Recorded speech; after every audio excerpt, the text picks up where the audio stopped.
बच्चों, आज की क्लास में हम लोक अदालतों के संबंध में अध्ययन करेंगे। तो आइए शुरू करते हैं लोक अदालत।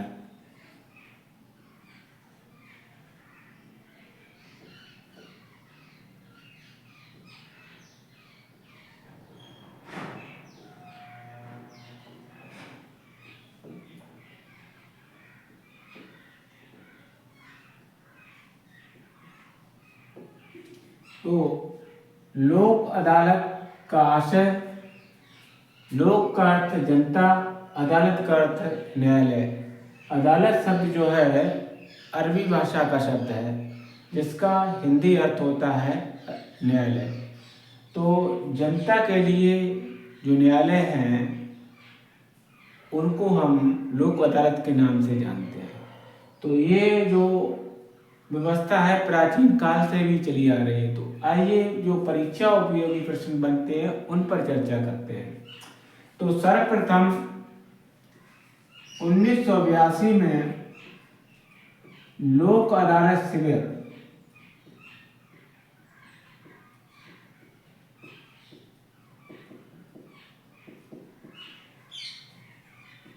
गुजरात में लगा।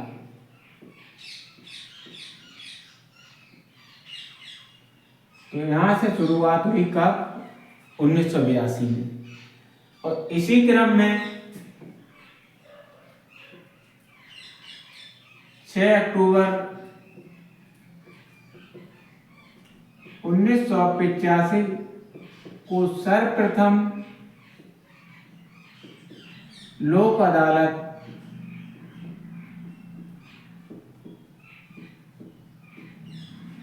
दिल्ली में हुई,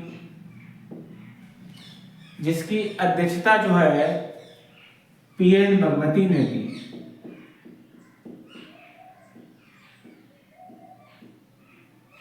तो ये बात हमने जानी कि सर्वप्रथम जो लोक अदालत है वो दिल्ली में आयोजित हुई और उसकी अध्यक्षता है वो पीएन भगवती ने की। तो पीएन भगवती को बारे में भी जान लेना अति आवश्यक है।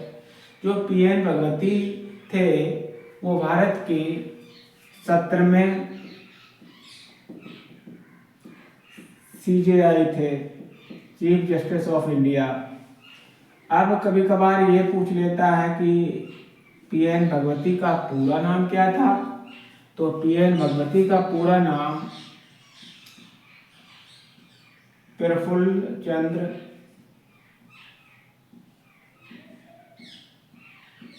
नटवरलाल भगवती था। और ये जो थे अहमदाबाद में इनका जन्म हुआ था, अहमदाबाद गुजरात। और ये जो PIL जो जनहित याचिका है उसके भी जनक माने जाते हैं। इस तरीके से हमने लोक अदालत से संबंधित जो परीक्षा उपयोगी प्रश्न थे उनके बारे में जाना।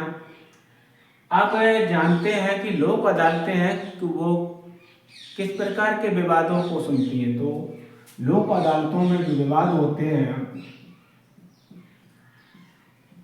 सामाजिक,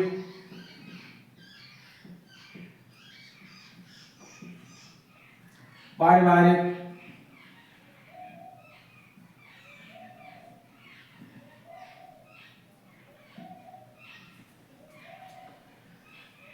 और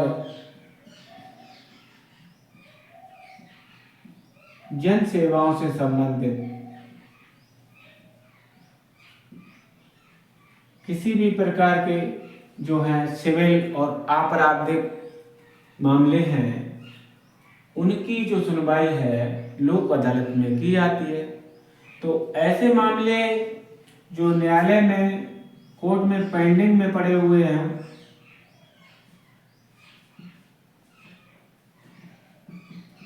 न्यायालय में जो लंबित हैं ऐसे मामले, और जो मामले सीधी तौर पर लोक अदालत में ही जाते हैं उनकी भी सुनवाई करती है। तो इस तरीके से ये जो है लोक अदालत का कार्य हुआ। अब बात करते हैं इस क्रम में जो विधिक सेवा प्राधिकरण, राष्ट्रीय विधिक सेवा प्राधिकरण द्वारा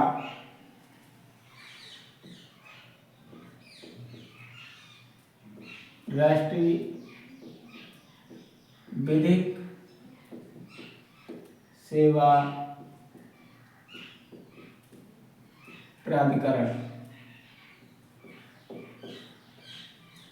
ये जो है 1987 में अधिनियम जो है बना। राष्ट्रीय विधिक सेवा प्राधिकरण 1987 जो एक्ट बना, उसके तहत जो लोक अदालत, स्थायी लोक अदालत गठित की गई, उसको भी जान लेना आवश्यक है। तो ये जो है इसको शॉर्ट फॉर्म में NLSA, नेशनल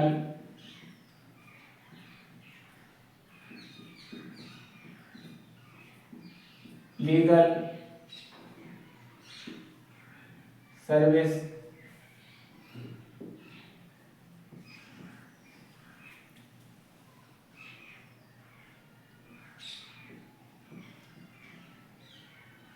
अथॉरिटीज,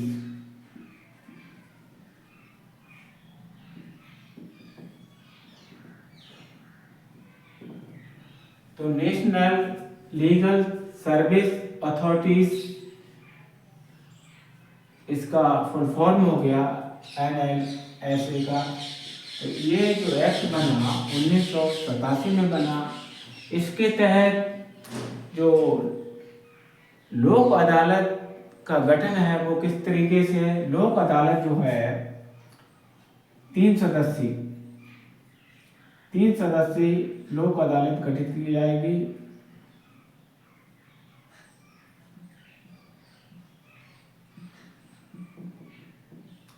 तीन सदस्य, और कौन कौन से सदस्य होंगे? जो लोक अदालत के अध्यक्ष या सभापति जो होंगे वो सेवारत या सेवानिवृत्त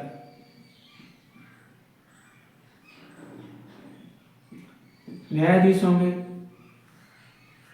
जिला न्यायाधीश सेवानिवृत्त या सेवारत जिला न्यायाधीश, अतिरिक्त जिला न्यायाधीश, इस तरीके के जो है न्यायाधीश।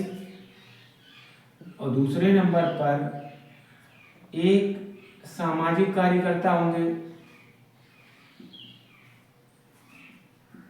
ये सदस्य के रूप में काम करेंगे। और तीसरे नंबर पर जो होंगे वकील। इस तरीके से ये जो लोक अदालत है, स्थायी लोक अदालत जो गठित हुई वो 3 सदस्यीय हुई। और 3 सदस्यीय लोक अदालत में जो अध्यक्ष और सभापति के अतिरिक्त जो सदस्य हैं उनको हमने जाना। अब बात करते हैं कि जो जन सेवाएं हैं उनसे संबंधित मामलों की ये सुनवाई करते हैं। तो जन सेवाएं, प्रमुख जन सेवाएं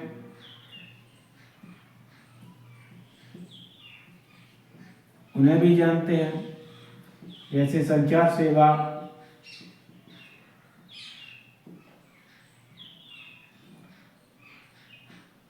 विद्युत सेवा,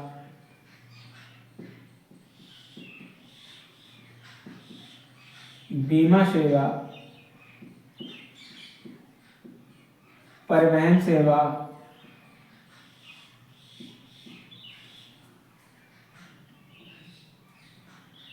जल आपूर्ति सेवा। इसी तरीके की जो अन्य सेवाएं हैं, जो उपभोक्ताओं की शिकायतों से संबंधित भी मामले हैं, उनकी सुनवाई जो है लोक अदालतों में की जाती है। और इनके जो निर्णय होते हैं वो दोनों पक्षों पर बाध्यकारी होते हैं। इसमें कोई पक्ष ऐसा नहीं है जो विजयी और पराजय होता हो। विजयी और पराजय वाली बात इसमें नहीं आती है। ये दोनों पक्ष जब हैं मैत्रीपूर्ण ढंग से जो लोक अदालत का निर्णय है उसको स्वीकार करते हैं और इस निर्णय के विरुद्ध में कहीं भी अपील नहीं होती। तो किसी भी न्यायालय में जो लोक अदालत के आदेश हैं उनकी अपील नहीं की जा सकती।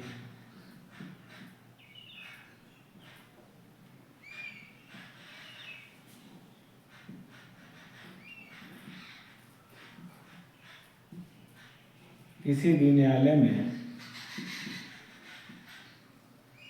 लोक अदालतों के निर्णयों के विरुद्ध अपील नहीं की जाएगी। तो ये जो है इनका कभी कभार ये भी प्रश्न पूछ लेता है कि वर्तमान में जो है इनका वित्तीय क्षेत्र कितने सुनवाई तक का है। तो जो स्थायी लोक अदालतें हैं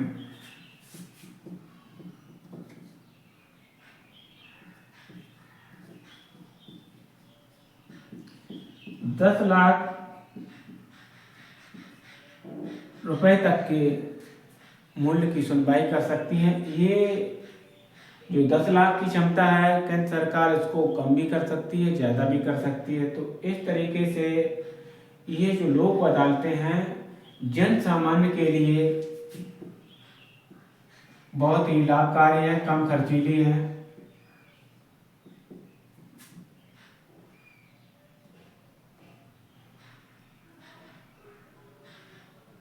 और तुरंत न्याय मिलता है।